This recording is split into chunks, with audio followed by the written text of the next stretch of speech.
नमस्कार, आप देख रहे हैं द हिंद 24 न्यूज और मैं हूं आपके साथ साक्षी।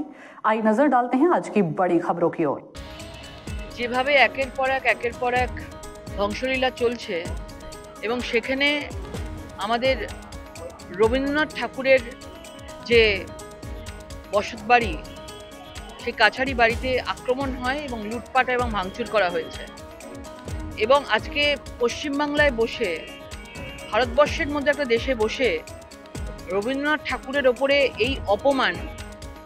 এই অপমানের বিরুদ্ধে জবাব দিতে আজকে আমরা রাস্তায় নেমেছি এবং আমরা এখান থেকে সোজা বাংলাদেশ হাইকমিশনারে যাব এবং এই রবীন্দ্রনাথ ঠাকুরের মতো একজন মহাপুরুষ, একজন ব্যক্তিত্ব বাংলাদেশে যেভাবে তাকে অপমান করা হয়েছে, কখনো মূর্তি ভাঙা হয়েছে, কখনো কালি ছিটিয়ে দেওয়া হয়েছে, এখন তার বসত বাড়ি, তার কাছারি বাড়িকে তার পুরোপুরিভাবে ধ্বংসলীলা চালানো হয়েছে, তার প্রতিবাদে আমাদের এই আজকের মিছিল।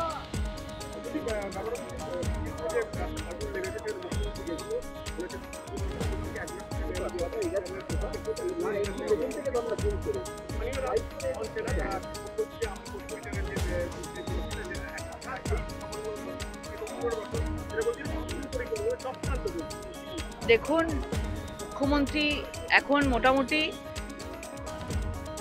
আজকে এই ধরনের যারা দোকানপাট, যাদের দোকানপাট পুড়ে গেছে, আজকে যেটা আগুন যেভাবে লেগেছে এবং তাদেরকে পরিষ্কারভাবে এটা ষড়যন্ত্র চলেছে আগে থেকে। দমকলকে দেরি করে পাঠানো হয়েছে যাতে আগুনে পুড়ে সবকিছু ছাই হয়ে যায়, কিচ্ছু যেন অবশিষ্ট না থাকে, ওরা যেন আবার নতুন করে ওখানে দোকানপাট না করতে পারে। এই পরিকল্পনা তারা করেছে বলে করেছে এবং তারা জানিয়েওছে যে মুখ্যমন্ত্রী তাদেরকে দূর থেকে দেখে চলে গেছে, তাদের কাছে যায়ও নি।